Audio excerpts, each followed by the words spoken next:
नमस्कार, राज की बात लेकर हाजिर हूं मैं राजकिशोर। और राज की बात में आज हम बात करेंगे असम में कैसे नाम की महिमा से वैतरणी पार करने में लगी है बीजेपी। साथ ही कांग्रेस की हम भी डूबेंगे तो आपको भी ले डूबेंगे सनम वाली राजनीति पर, केजरीवाल की राष्ट्रीय फलक पर छाने की महत्वाकांक्षा पर, साथ ही टीकाकरण को लेकर जिस तरीके की लापरवाही चल रही है उस पर पीएमओ की नजर, किसान आंदोलन के नाम पर कैसे आड़तियों का पक्ष ले रही है सरकारें और नेता, इसी तरीके से कुल 6 खबरों का डोज।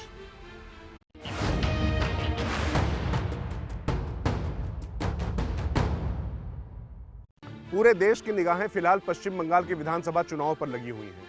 चाहे सियासी सूरमा हो या राजनीतिक पंडित, सभी अपना अपना विश्लेषण देने में जुटे हुए हैं। लेकिन सियासी लड़ाई सिर्फ पश्चिम बंगाल में ही दिलचस्प नहीं है, उससे कमतर लड़ाई आसाम में भी नहीं लड़ी जा रही है। वहां पर जिस तरीके से कांग्रेस ने चाय बागान पर फोकस किया हुआ है, वहीं बीजेपी ने नाम की महिमा के आगे बढ़ना शुरू किया है। और ये नाम की महिमा बीजेपी को हमेशा सूट करती है, चाहे वो राम नाम की महिमा हो या फिर असम में किस नाम के सहारे वो आगे बढ़ रही है, ये हम आपको आगे बताएंगे।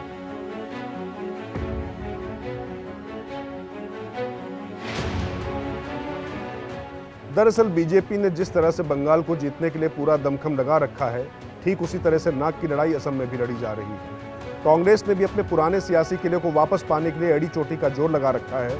असम में जारी सियासत की इस चुनावी लड़ाई में मुद्दे विकास के भी हैं, बुनियादी जरूरतों के भी हैं और रोजगार के भी हैं। इसके साथ ही भले ही इंटेंसिटी कम हो गई हो, लेकिन सीएए और एनआरसी की गूंज भी असम में अन्य राज्यों की अपेक्षा ज्यादा है, जिसके दम पर कांग्रेस बीजेपी के मिशन विजय को रोकने में जुटी हुई है। अभी राहुल जी ने जो वादा किया है ना, ये झूठा वादा है, सब कुछ समझ में आ ही गया है। 365 रुपए करने की बात। देखिए, इतना इरिस्पॉन्सिबल स्टेटमेंट दे रहा है। आप सोच लीजिए, 6 घंटा के अंदर वो बोला है कि सत्ता में आने का 6 घंटा के अंदर वो 365 तक मंजूरी को बढ़ाएंगे।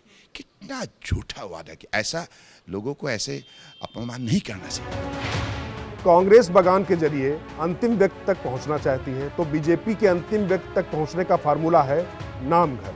राज की बात यह है कि धार्मिक, सांस्कृतिक और असम की सामाजिक आस्था के केंद्र हैं नाम घर, जिन्हें उपेक्षा की दरारों से बाहर निकालकर बीजेपी सरकार ने बूथ लेवल तक अपनी बुनियाद को बुलंद किया। दरअसल वैष्णव परंपरा के संवाहक और आसाम के सर्वमान्य व सर्वश्रेष्ठ आचार्य श्रीमंत शंकरदेव ने यहाँ पर नामघरों की स्थापना की। ये नामघर भक्ति आंदोलन जन जन तक पहुँचाने में सहायक साबित हुए और ये नामघर ही सामाजिक संवाद का केंद्र भी बन गए। लेकिन जब कांग्रेस की सरकार यहाँ पर थी तो उस समय यहाँ पर इनकी उपेक्षा हुई। जब बीजेपी यहाँ पर आई तो उसने सबसे पहले इन नामघरों पर ही फोकस किया।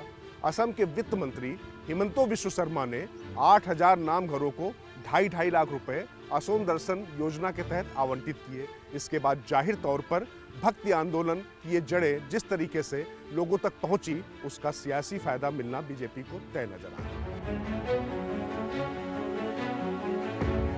इसका असर यह हुआ कि बदहाली के मुहाने पर पहुंच रहे नाम घरों का जीर्णोद्धार हुआ, सुंदरीकरण और सुदृढ़ीकरण हुआ, तो वहीं इन नाम घरों से जुड़े अनुयायियों के मन पर बीजेपी की अच्छी छाप बन गई है। और राज की बात यह है कि नाम घरों पर बीजेपी के फोकस से सियासी बिसात पर बुलंदी पहले से ज्यादा होती दिख रही है। गोस्वामी तुलसीदास जी लिखकर गए हैं कि कलयुग केवल नाम अधारा, सुमिर सुमिर नर उतर ही पारा। तो वैसे उन्होंने तो ये धर्म, अर्थ, काम, मोक्ष की वैतरणी पार करने का मंत्र दिया था, लेकिन कलयुग में सियासत में भी नाम जप से सियासी वैतरणी भी पार हो जाती है। और बीजेपी इसका सबसे बड़ा उदाहरण है। राम के नाम से वो कैसे सत्ता के शीर्ष तक पहुंच चुकी है। इसी तरीके से असम में जो नाम घर की पुनर्स्थापना और सुंदरीकरण हुआ है, उससे जाहिर तौर पर वैष्णव परंपरा ही नहीं, सनातन संस्कृति को मानने वालों के दिल में बीजेपी के लिए खास जगह बनी है।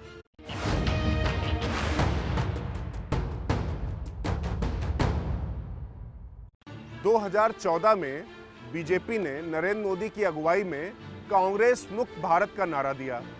भले ही पूरी तरीके से भारत कांग्रेस मुक्त ना हो पाया हो, लेकिन देश की सबसे बड़ी पार्टी और सबसे पुरानी पार्टी को राज्यों से लेकर देश यानी राष्ट्रीय फलक पर भी बिल्कुल सिकोड़ के रख दिया।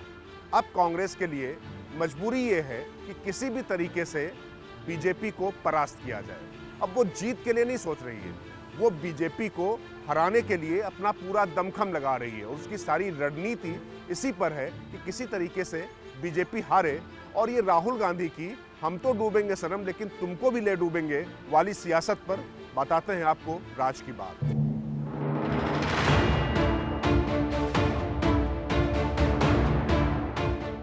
कांग्रेस का मानना है कि तात्कालिक नुकसान उसे जरूर होगा, लेकिन दीर्घकालिक रणनीति के लिहाज से किसी भी तरह से बीजेपी की हार सबसे अहम है। इसके लिए जहां बीजेपी के वोट बैंक को कमजोर कर सकती है वहां वो करने की कोशिश है।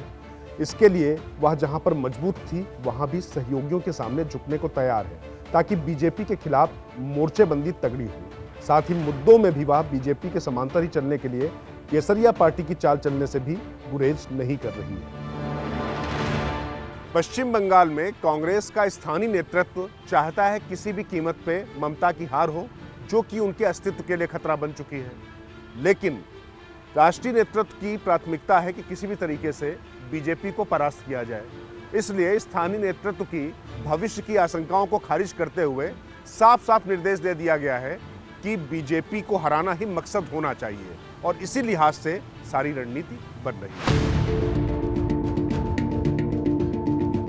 यही कारण है कि गो सेवा और गो तस्करी जैसे मुद्दों पर कांग्रेस ने बीजेपी की लाइन पकड़ी है। पश्चिम बंगाल में कांग्रेस ने गौशालाएं खुलवाने का वादा किया है। जाहिर है हिंदुत्व के पक्ष वाले वोटों को लुभाने की यह कोशिश है। इतना ही नहीं, बंगाल के सीमावर्ती राज्य असम में कांग्रेस ने किसी भी तरह जीत सुनिश्चित करने के लिए बदरुद्दीन अजमल तक की पार्टी से समझौता किया है। मगर मुद्दा असम में गो तस्करी को बनाया जा रहा है। ये स्थापित करने की कोशिश की जा रही है कि असम में सर्बानंद सोनोवाल सरकार में बांग्लादेश के लिए गो तस्करी बढ़ गई है। बांग्लादेश सीमा से जुड़े दोनों ही राज्यों में इस तरह से एक में जीत के लिए तो दूसरे में बीजेपी को नुकसान पहुंचाने के लिए ये रणनीति कांग्रेस ने अपनाई है। राज की बात तो ये भी है कि जिस पुद्दुचेरी में कांग्रेस मुख्य पार्टी होती थी वहां भी बीजेपी की संभावनाएं प्रबल देखते हुए बड़ा दांव खेला है। पुद्दुचेरी में कुल 33 विधानसभा सीटें हैं। इनमें से 3 विधायक केंद्र नामित करता है। यहाँ पर जो कांग्रेस गठबंधन हमेशा 20 के करीब सीटें लड़ती थी, उसमें वह डीएमके को लगभग अपने बराबर लेकर आई है। डीएमके को 13 सीटें दी हैं और खुद सिर्फ 2 ज्यादा यानी 15 सीटों पर लड़ रही है। समझौते में आमतौर पर कांग्रेस तमिलनाडु में कम सीटों पर लड़ती थी और डीएमके की ज्यादा होती थी। वहाँ पुद्दुचेरी में कांग्रेस के पास ज्यादा सीटें होती थी। अभी स्थिति पलटी है। तमिलनाडु में तो डीएमके ज्यादा सीटों पर लड़ ही रही है, बल्कि पुद्दुचेरी में भी वो बड़े भाई बनने की तरफ अग्रसर है। यहाँ ये समझना जरूरी है कि पुद्दुचेरी में कांग्रेस हमेशा गठबंधन में बड़े भाई की भूमिका में होती थी, लेकिन इस बार जिस तरीके से उसने डीएमके को सीट दी है और अगर कहीं डीएमके का स्ट्राइक रेट बेहतर हो जाता है कांग्रेस से, तो यहाँ पर भी कांग्रेस छोटे भाई की भूमिका में आ जाएगी। लेकिन कांग्रेस नेतृत्व को इससे फर्क नहीं है। उसके लिए सबसे ज्यादा जरूरी है कि वो किसी भी तरीके से बीजेपी का खेल बिगाड़े। जहां पर बीजेपी की जीत की संभावनाएं प्रबल हैं, वहां पर वो सबल गठबंधन बनाकर उसको रोक दे और इसके लिए उसे अपनी लाइन कमतर करके भी बीजेपी की लाइन छोटी करने से गुरेज नहीं है।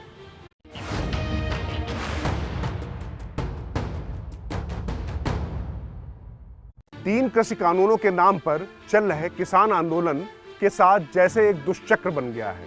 वो एक ऐसी भूल भुलैया में फंसता जा रहा है जिसका एक दरवाजा पार होता है तो एक नया फरेब सामने आ जाता है। और आपको पता ही है कि कितनी सरकारें और कितने किसान संगठन हैं कि किसान संगठनों को तो संयुक्त किसान संगठन का बैनर तक टांगना पड़ा।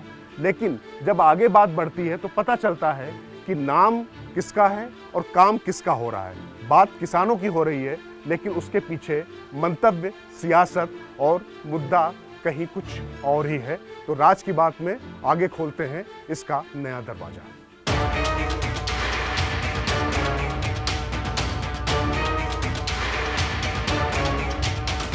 अगर ये बीजेपी वाले हारेंगे तभी तो हमारा आंदोलन जीतेगा।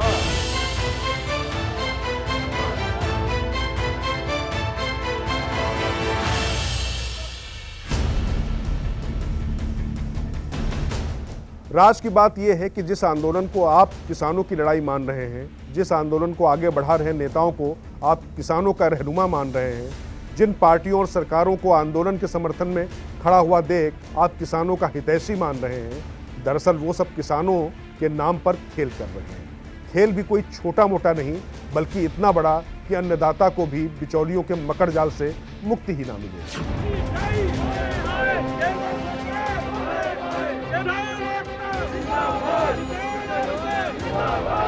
राज की बात यह है कि जिन आड़तियों के नाम पे ये किसान आंदोलन के सूरमा नागभौ सिकोड़ते हैं, वास्तव में बैकडोर से उन्हीं के पीछे का काम कर रहे हैं। और ये बात हम ऐसे नहीं कह रहे हैं, जैसे जैसे मैंने आपसे कहा कि भूल भुलैया में घूमते घूमते आगे बढ़ते हैं तो एक और सामने चेहरा आ जाता है। और इस पर आगे बात करते हैं, लेकिन पहले जरा किसान नेताओं पर चर्चा कर लेते हैं।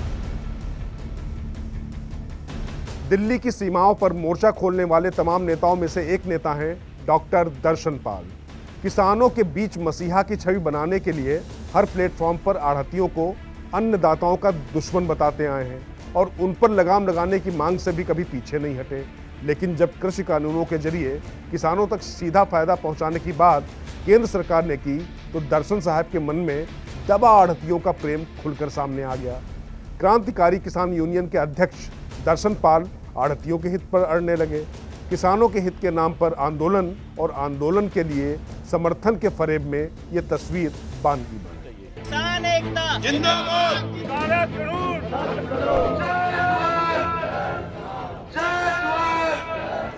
ये तो रही किसान नेताओं की बात, लेकिन अब जरा राजनीतिक दलों पर आ जाते हैं और एक और आपको राज की बात बताते हैं इसी सिलसिले में कि कांग्रेस किसानों के नाम पर हल्ला तो बोल रही है, लेकिन कैसे इसके जरिए वो सियासी खेल में मशगूल है। क्योंकि केंद्र सरकार ने जैसे ही एमएसपी की रकम सीधे किसानों के खाते में पहुंचाने के लिए सूची मांगी तो ऐसा करने से पंजाब सरकार ने इनकार कर दिया, यानी बिना आढ़तियों या बिचौलियों के ये रकम किसानों के खाते में न जा पाए, इसके लिए पंजाब की कांग्रेस सरकार ही उत्तरदायी है। आढ़तियों का पंजाब में सबसे बड़ा नेटवर्क है और नए निर्देश के खिलाफ आढ़तियों ने आंदोलन का आह्वान भी किया था। शायद यही वजह रही कि सियासत के लिए अन्नदाताओं का समर्थन करने वाली कांग्रेस अपने शासन वाले राज्य में आढ़तियों के साथ खड़ी हो गई। ऐसे में सवाल सीधा सा है कि क्या किसान आंदोलन के नाम पर केवल सियासी जोर आजमाइश चल रही है? कोई सत्ता पक्ष को कमजोर करने के लिए आंदोलन का समर्थन कर रहा है, तो कोई किसान नेता से मेन स्ट्रीम राजनीति में दाखिल होने के लिए आंदोलन का समर्थन कर रहा है। तो यह सवाल उठना इसलिए भी लाजमी है क्योंकि जब ये आंदोलन किसानों का है, किसानों के लिए है, किसानों के हितों की चिंता को लेकर है, तो फिर आढ़तियों की चिंता क्यों हावी हो रही है? ये राज की बात सामने आने के बाद ये बिल्कुल कहा जा सकता है कि सियासी सूरमा किसानों के कंधे पर बंदूक रखकर अपना हित साध रहे हैं, नेता अपनी नेतागिरी चमका रहे हैं और सबसे बड़ी बात, आढ़तियों के कमीशन खोरी का नेटवर्क जारी रहने की मुहिम बैकडोर से जारी है।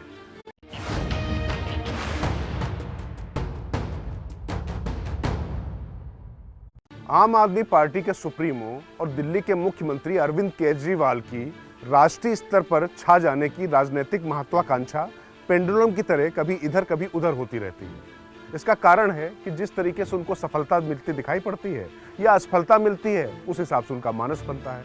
तो सूरत के निकाय चुनाव में जो आम आदमी पार्टी को थोड़ी सफलता मिली, उसके बाद उनकी राजनीतिक महत्वाकांक्षाएं राष्ट्रीय फलक पर छा जाने की फिर से हिलोरे मारने लग गई हैं। इसीलिए उन्होंने उत्तर प्रदेश में तो दिल्ली के फार्मूले पर आगे बढ़ने की तैयारी कर ली है, लेकिन पहाड़ी राज्य उत्तराखंड में वो जो करने जा रहे हैं वो बीजेपी की ही रणनीति से बीजेपी को पस्त करने की तैयारी है।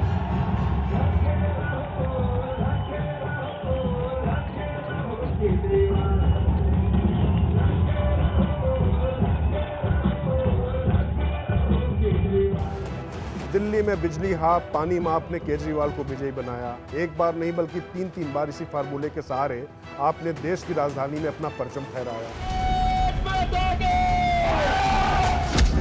लगातार तमाम राज्यों में विस्तार के लिए आतुर आपको पंजाब में तो अच्छी सफलता मिली, सत्ता के करीब तक पहुंची, लेकिन अन्य राज्यों में बात चारों खाने चित हो गई। इधर दिल्ली में भी केजरीवाल की सरकार को समस्या आने लगी। तो उन्होंने इसी राज्य में फोकस किया। उन्हें लगा कि नई सियासी फसल बोने के चक्कर में कहीं दिल्ली की उनकी लहलहाती सियासत को कोई काट ना ले जाए।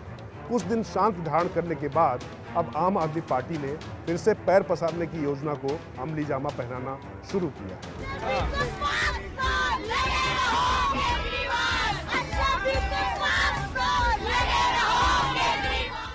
यूपी में तो केजरीवाल दिल्ली के सुपरहिट फार्मूले यानी बिजली हाफ पानी माफ के साथ उतरने जा रहे हैं। संजय सिंह पूरा जोर लगाए हुए हैं और संजय सिंह तमाम उन ब्यूरोक्रेट्स के भी संपर्क में हैं जो दमित इच्छाओं की पूर्ति के लिए कोई अवलंब चाहते हैं, तो वो झाड़ू पर सवार हो सकते हैं। और साथ ही बीजेपी के जो असंतुष्ट हैं उनको भी साथ लाने की तैयारी है। और केजरीवाल इस दावे के साथ उतरेंगे कि देखिए दिल्ली में सब कुछ ठीक कर दिया, बेरोजगारी भी ठीक हो गई है और जो भी दिल्ली सरकार के हाथ में था वो सब दुरुस्त कर दिया गया है। उसी तरीके से उत्तर प्रदेश में भी सब कुछ ठीक कर देने के वादे के साथ में आम आदमी पार्टी मैदान में उतरने जा रही है।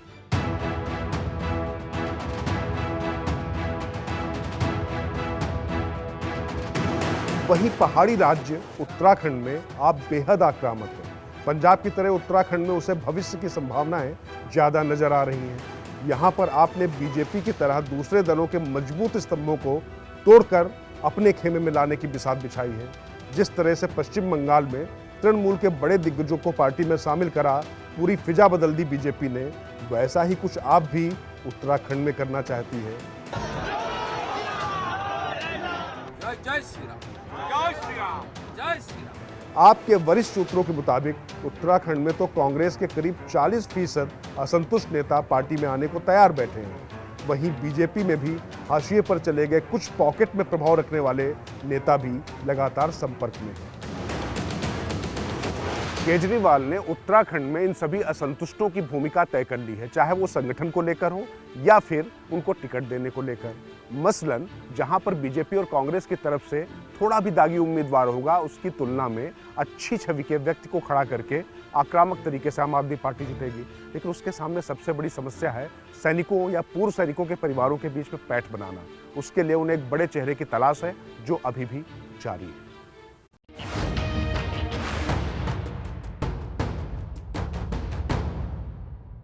कोरोना वैक्सीन आने के बाद ऐसा लगा था कि पूरी दुनिया की रफ्तार रोक देने वाली ये महामारी काबू में आ रही है, लेकिन कोरोना की दूसरी लहर ने फिर से केंद्र सरकार से लेकर राज्य सरकारों के कान खड़े कर दिए हैं।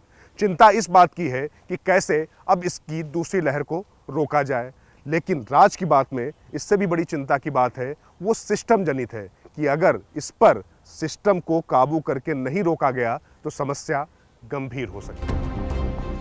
राज की बात यह कि जो हिंदुस्तान दुनिया के तमाम देशों के लिए वैक्सीन भेजकर कोरोना संक्रमण को मैनेज करने में विश्व की मदद कर रहा है, उसी हिंदुस्तान में वैक्सीन की डोज बर्बाद हो रही है। राज की बात यह कि कोरोना से लड़ाई के मामले में केंद्र सरकार की अब सबसे बड़ी चिंता और चुनौती वैक्सीन की बर्बादी को रोकने की आ गई है। देश भर के राज्यों में जो वैक्सीन भेजी गई उसकी लगभग 6.5% डोज बर्बाद हो गई। राज की बात में हम आपको यही बताने जा रहे हैं कि वैक्सीन को खराब होने से रोकने के लिए आखिर किस प्लान पर सरकार काम करने जा रही है और किस तरह से बर्बादी के आंकड़ों को 0 के लेवल तक पहुंचाया जाएगा। राज्यों को भेजी गई लगभग 7 करोड़ वैक्सीन की खुराकों में से 23 लाख से ज्यादा वैक्सीन की खुराक बर्बाद होने के बाद केंद्र सरकार एक्शन में आ गई है और अब वैक्सीन के प्रयोग की रियल टाइम मॉनिटरिंग का फैसला किया गया है। जानकारी के मुताबिक केंद्र से भेजे जा रहे वैक्सीन के प्रयोग में सही मैनेजमेंट के न होने से डोज खराब हुई और अब बेहतर प्रबंधन के साथ हर लॉट का इस्तेमाल हो, इसकी जिम्मेदारी और निगरानी केंद्रीय स्वास्थ्य मंत्रालय ने पूरी तरह से अपने हाथ में ले ली है। कोरोना वैक्सीन की बर्बादी को रोकने के लिए अब जो प्लान बना है उसके मुताबिक राज्यों को अब हर रोज नहीं बल्कि हर घंटे में वैक्सीन के इस्तेमाल की रिपोर्ट केंद्र को देनी होगी।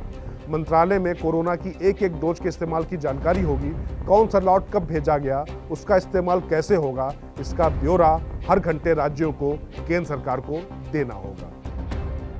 पीएम मोदी ने केंद्र सरकार के अपने अधीनस्थों को निर्देश देने के साथ साथ राज्यों को भी कहा है कि कोरोना की वैक्सीन अमूल्य निधि है और अगर एक भी वैक्सीन खराब होती है तो ये आपराधिक है, तो इसको रोकने के लिए पूरे प्रयास किए जाएं और इस पर पूरी निगरानी केंद्र सरकार रख रही है। स्वास्थ्य मंत्रालय अपने स्तर पर, लेकिन उस पर पीएमओ की भी गहरी नजर है।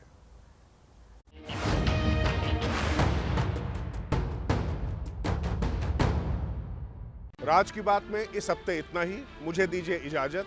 अगले हफ्ते रविवार रात 8 बजे देखना मत भूलिए राज की बात, और तब तक देखते रहिए एबीपी न्यूज, आपको रखे आगे।